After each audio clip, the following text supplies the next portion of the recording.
Então vamos ver que quando João diz assim, poxa, eu não vi ninguém digno, nem no céu, nem na terra, nem embaixo da terra, ninguém que fosse digno para tirar, abrir. Por quê?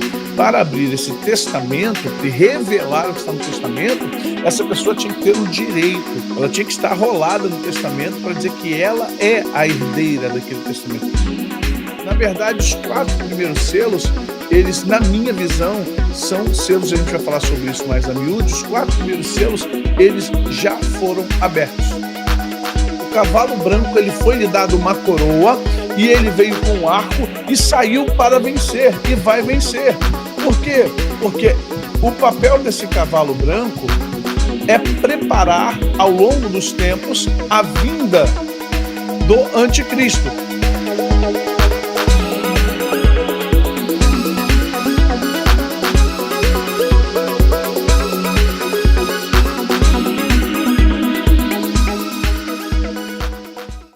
O papel desse cavalo branco é preparar, ao longo dos tempos, a vinda do anticristo.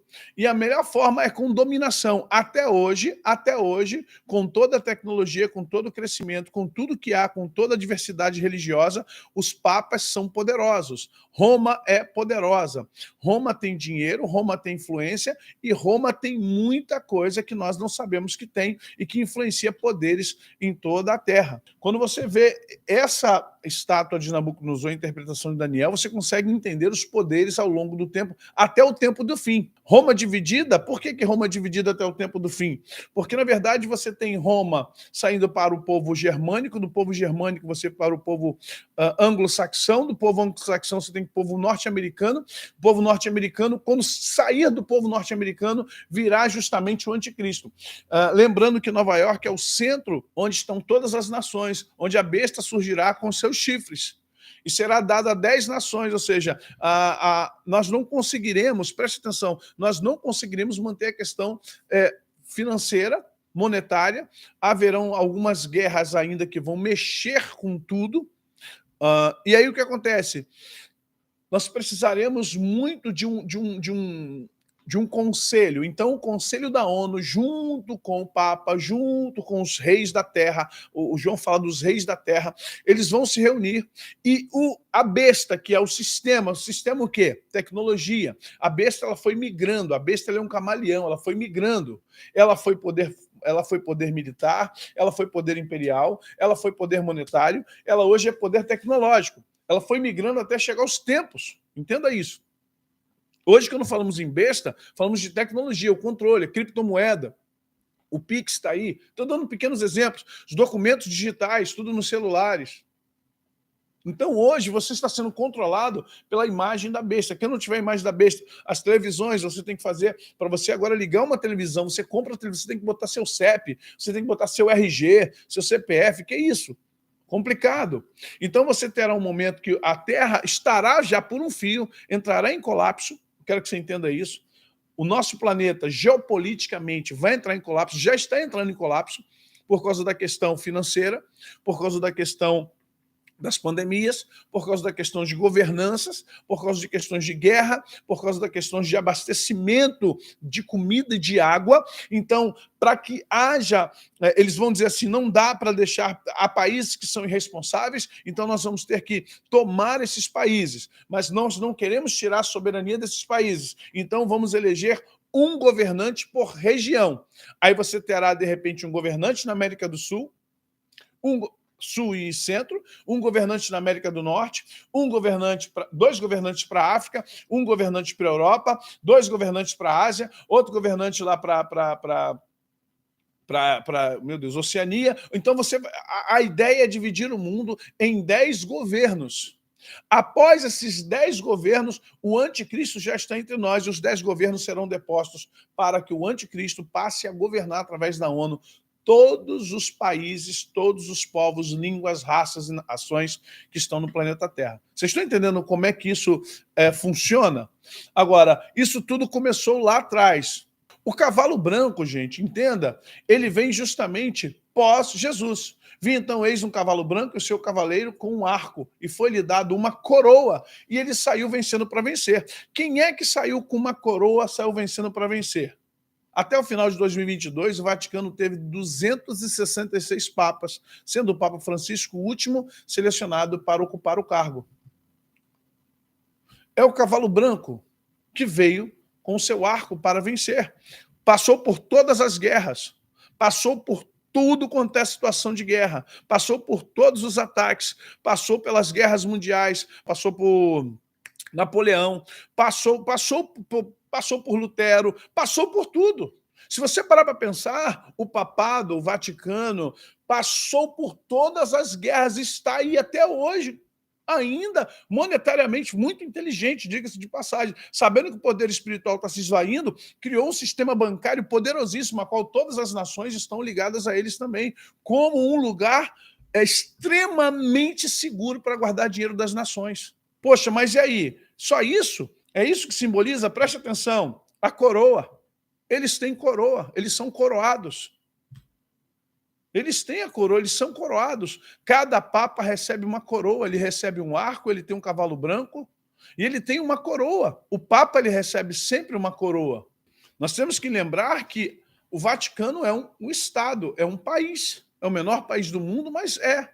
É um principado? Não, é um país, Principado de Mônaco. Então, quando vocês pensam que ele recebeu o arco, o cavalo branco e o seu cavaleiro recebeu um arco, e foi-lhe dado uma coroa, e saiu vencendo para vencer. É porque nós pensamos em uma pessoa e não na continuidade histórica. O problema é a interpretação. Achamos assim, não, é um homem, é uma pessoa. Aí, na interpretação futurista, ele virá.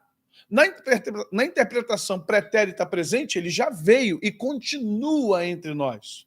Entendam isso. Na visão futurista, diz que isso virá a partir do anticristo e que ele é o anticristo. Só que, vamos lá, se você pensar em todos os cavalos, quantas fomes já veio, quantas pestes já veio, a gente acabou de sair de uma pandemia, quantas guerras já houvera, quantas mortes nós já obtivemos ao longo de 2000 anos. Então, nenhum dos cavalos é novidade. Se você pensar que é futurista, todos os cavalos que aparecerão, nenhum deles é novidade. Então, está chovendo no molhado a escatologia apocalíptica. Agora, se você pensar que tudo isso acontece a partir de Jesus, no tempo em que João está escrevendo, é novidade. Para João, mas não para nós. Para João é futuro, para nós é passado, é pretérito. Vocês estão entendendo por que a visão nossa é preterista, mas a de João é futurista? Compreendem isso?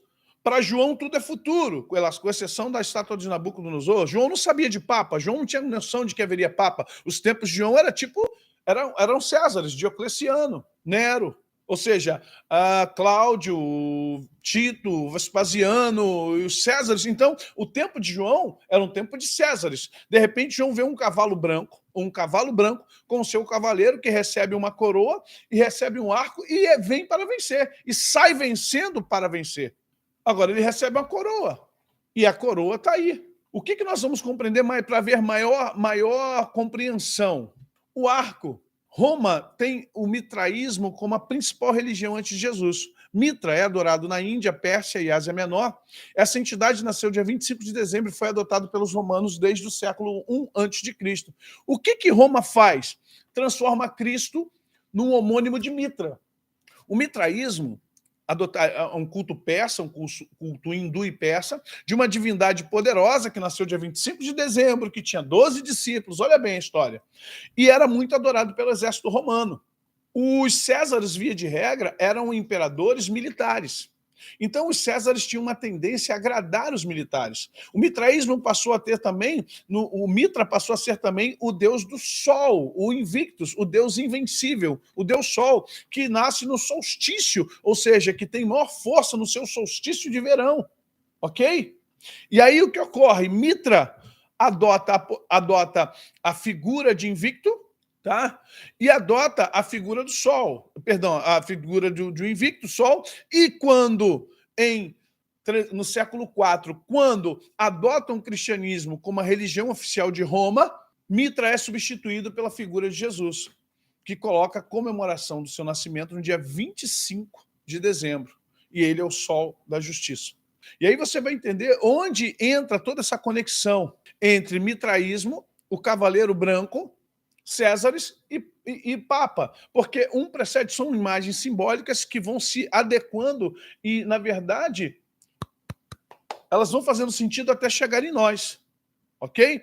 O mitraísmo romano dá essa coisa de guerreiro, e você vai ver o seguinte, é fundamental conhecermos como o culto de Mitra chegou à Europa. A divindade persa foi conhecida primeiramente pelos gregos, que através das conquistas de Alexandre o Grande o associaram a deus Hélios, o deus do sol. Para os helenos, Mitra era um outro nome para a mesma divindade, assim seu culto foi levado para as cidades gregas e posteriormente também levado a Roma. Uma vez que os antigos donos do Lácio, ou Látio, conquistaram toda a Grécia, em Roma, Mitra não foi apenas conhecido como deus do sol, mas pelo seu caráter de proteção e combate contra o mal. Também foi associado diretamente com o elemento militar. Saiu com o arco. O arco é um elemento militar. O arco era usado pelos flecheiros das cavalarias. O arco era usado como um elemento militar, seria uma pré-artilharia junto com as lanças, né? Ou seja, o arco e as lanças, uma espécie de artilharia. Então, extremamente ligado a isso.